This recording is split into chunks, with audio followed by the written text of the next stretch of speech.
ఎలా అనిపించింది అన్న భారతీయుడు? బాగాలేదు. ఏం నచ్చలేదు మీకు? అసలు నచ్చలేదు.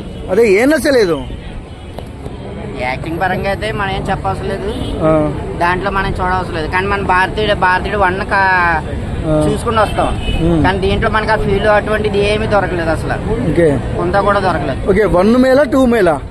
1 ఏంటన్నా గోల్డ్ అన్నది మనం దాన్ని ఇంకా చూడలేము.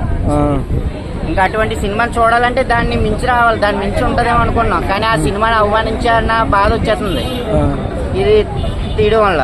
ఓకే, అంటే సినిమాలో మీరు ఎక్కువ డిసప్పాయింట్ అయ్యారు? మొత్తం సినిమా అంతా డిసప్పాయింట్మెంట్. ఓకే, పాటలు బాగాలేవా? ఏమి బాగాలేదు. ఏం బాగాలేదు? ఏం నచ్చలేదు సినిమాలో?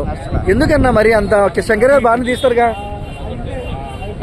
శంకర్ గారు బాగానే తీస్తారుగా సినిమాలో. డైరెక్షన్ కి మనం పేరు పెట్టలేము, కానీ భారతీయుడు అంటే సినిమా కాదు ఇది.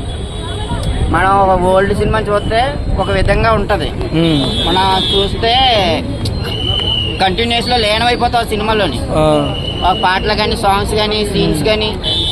సరే ఇప్పుడు నెక్స్ట్ గేమ్ చేంజర్ ఉంది రామ్ చరణ్ సినిమా, అది శంకరే డైరెక్టర్. ఆ సినిమా మీద ప్రభావం పడే అవకాశాలు ఏమైనా ఉన్నాయా? నా దాంట్లో ఏం పడదండి ఆ మార్పు. ఓకే, థ్యాంక్స్ అన్న.